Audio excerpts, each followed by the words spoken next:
The 2nd of February, 1945. A snow-dusted airfield outside Berlin. Us.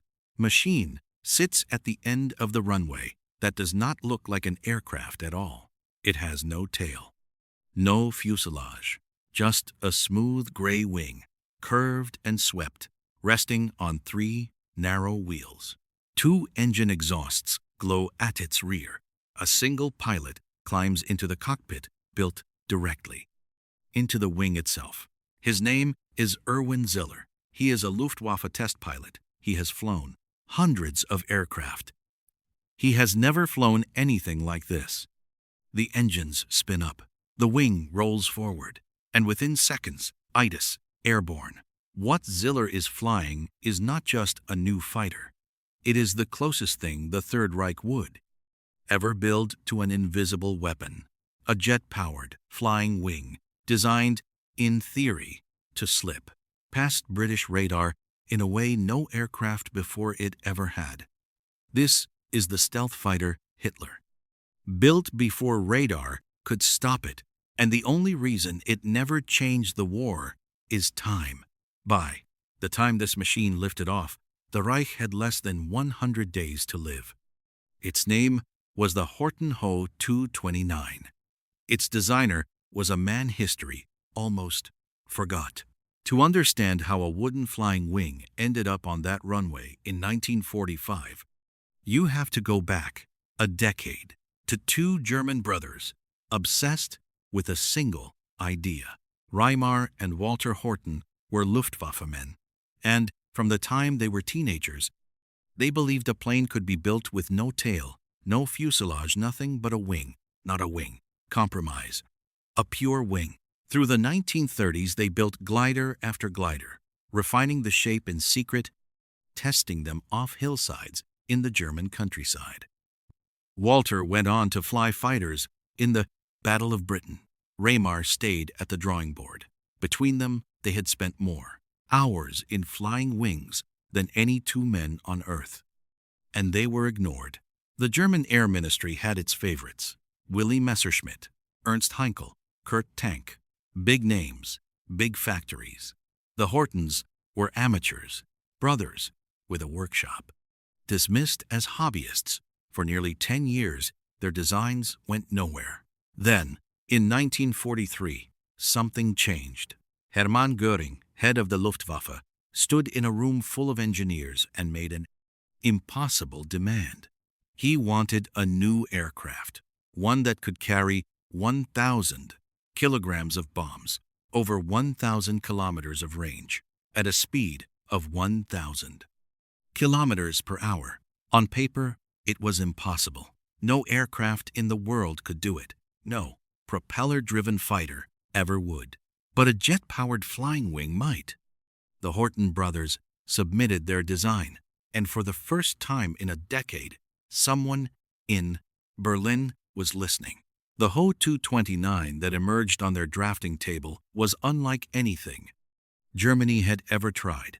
A single flying wing, over 50 feet across, 2 Junkers, Jumo 004B jet engines, the same engines powering the Messerschmitt Me 2. 62 buried inside the wing itself, breathing through narrow slits in the leading edge, a cockpit into the very center, and skin made almost entirely of plywood. Plywood. To the engineers in Berlin, it looked like a joke. Germany was under Allied bombing every night. Its aluminum stockpiles were shrinking by the week, and here were the Horten brothers proposing to build a jet fighter out of wood. But there was a reason. Long after the war, Reimar Horten claimed the wood was more than a material choice. Mixed into the glue between the plywood layers, he said, was charcoal powdered carbon. And carbon, unlike aluminum, absorbs radar. Metal reflects. Reimar swore, decades later, that if the plane were built right, British radar operators would never see it coming. Historians remain skeptical. Very few German documents from the war back the claim, and post-war tests of the surviving airframe have produced mixed results. The stealth Intent may well have been added to the story much later, as the world caught up with what a flying wing could do. But there is one thing no one disputes: the shape. A flying wing has no vertical tail to bounce a radar signal back to whoever is looking. No. Tall fuselage. No engine nacelles jutting out into the airstream. Its entire surface is angled to scatter radar returns sideways into empty sky. Whether the Hortens meant it or not, the Ho 229 was the smallest radar target any aircraft of the Second World War would ever present. Nobody in 1944 knew this. Not the Germans, not the British, not the pilots, not the radar operators sitting in bunkers along the Kent coast. They wouldn't know for another 60 years. The 1st of March, 1944, an airfield in Göttingen, central Germany, the first.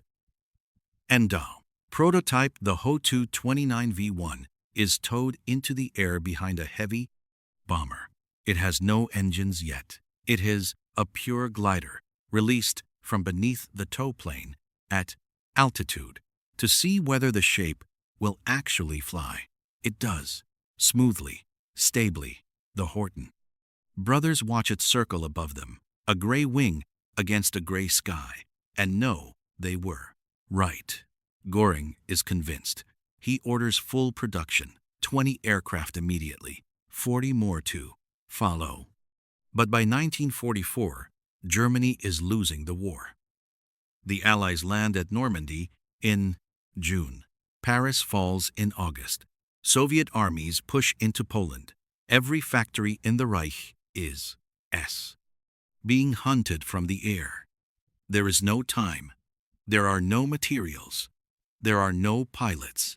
The Horten brothers no longer have the capacity to build the aircraft themselves. Production is handed off to Gothaer Wagenfabrik, a train car manufacturer in the town of Gotha in eastern Germany.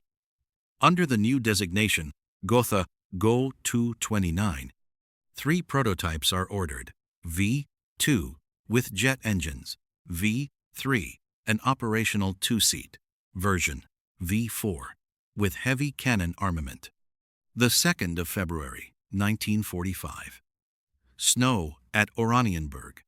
Erwin Ziller straps into V2, the powered prototype.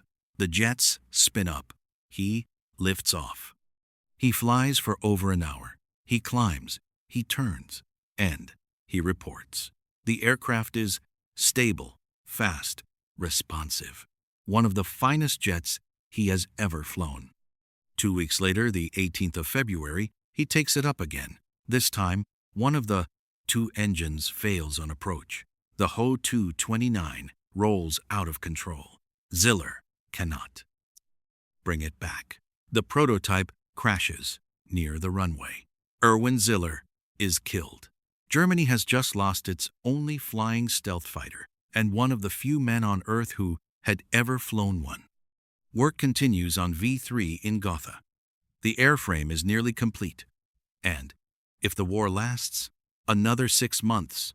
If the engines can be sourced, if the pilots can be trained, if the fuel can be found, the Reich might yet have a jet fighter that no British controller could track. A machine that could climb to nearly 40,000 feet, cross the English Channel at almost the speed of sound, and appear on chain-home radar screens far later than any Luftwaffe aircraft before it. British air defense in 1945 ran on a network of radar towers stretching from Scotland to Cornwall. It had spotted every Luftwaffe raid since the summer of 1940. It had won the Battle of Britain. It had guided Allied night fighters to German bombers for 5 straight years. It was the eye that never blinked. The Ho 229 was built, whether by intent or by accident, to close that eye. Its wooden skin, its buried engines, its blended, tailless shape, every single feature reduced the aircraft's radar return. If a squadron of these had ever launched across the North Sea, Chain Home would have picked them up, Minutes, not the 15 or 20 they were used to before they were over the coast. Fighter Command would have had almost no time to react if they had ever launched, but they never did. The 14th of April, 1945. American armored columns from the 3rd Army push into Friedrichroda, a small town at the base of the Thuringian Mountains. In a, quote, scorched hangar at the local aircraft factory, they find something none of them have ever seen. A flying wing, wingspan over 50 feet, skin of plywood and steel, no tail, no fuselage. 2 jet engines already mounted, a cockpit that looks as though it has been carved into the center of the wing. It is the Ho 229-53, the unfinished 3rd prototype, and now it belongs to the United States. The airframe is crated and shipped across the Atlantic. It ends up first at Freeman Field in Indiana, then Silver Hill, Maryland, then, eventually, the Smithsonian, where it sits for decades, half forgotten, its full significance not yet understood. Then, in 2008, engineers from Northrop Grumman, the same American company building America's stealth bombers, asked a question that had never been properly answered. Could a 1944 German flying wing, made from wood, have actually evaded Allied radar? They built a full-scale replica. They mounted it 5 stories above the desert floor at a test range in California. They aimed period-accurate radar at it, the same frequencies used by the British chain home network in the last year of the war, and they measured what it did. The Ho 229's radar cross-section was measurably smaller than a Messerschmitt Bf 109, not invisible, but detectable at only about 80% of the normal range. A chain home controller, looking for a standard German fighter, would have picked the Horten up much closer to the coast than any aircraft before it. Minutes of warning, notons of minutes, just enough time to lose the race, to intercept. The stealth was real, not the myth, not the legend, the actual physics, the shape those 2 brothers had drawn on a workshop floor in the 1930s, had been, all along, the shape of the future. And that's when the engineers realized something else. They had seen this shape before. Every line, every curve, the swept leading edge, the buried engines, the blended cockpit, the smooth trailing edge was, unmistakably, the ancestor of the aircraft. They, themselves, had spent the 1980s building in the deserts of California. The B-2 Spirit, America's stealth bomber, first flown in 1989, over $1 billion for a single airframe. Its grandfather had been drawn in a German workshop and built out of plywood and glue 45 years earlier. Wonder weapons do not win wars. That is one of the hardest lessons of the Second World War. The Ho 229 could have been extraordinary in a Reich that had funded E-10. 1939 instead of 1944, in a Germany that still had thousands of pilots and rivers of aviation fuel. A fleet of these might have altered the defense of the Reich or the last months of the war in the West. Historians will argue about it forever. But the Reich that funded the Ho 229 was already dying. Its factories were dust. Its pilots were teenagers. Its fuel was running out. No aircraft, however advanced, however invisible, could have saved it. What survived was the shape, a design so far ahead of its time that when engineers rediscovered it 60 years later, they found the future waiting inside a hangar. The Ho 229 did not change the war. It changed the sky. Every stealth aircraft flying today, American, Chinese, Russian, carries in its silhouette the fingerprints of 2 German brothers who believed a plane could be nothing but a wing. Erwin Ziller never lived to see it. Raymar Horten did. he watched the B-2 Spirit take off in 1989 from his home in Argentina and knew exactly what he was looking at. So, was the Horten Ho 229 truly the world's first stealth fighter decades before the term even existed? Or was it a happy accident of shape and material, dressed up as a legend after the war? Tell me what you think in the comments below. If this story is worth remembering, hit the like button. It tells YouTube to show this video to other people who love forgotten WW2 aviation history. And next time we follow another Nazi jet fighter that never fired a shot for Germany, but killed American pilots 5 years later over Korea. Kurt Tank's Ta-183, the swept-wing ghost that became the MiG-15. Subscribe so you don't miss it. Thanks for watching.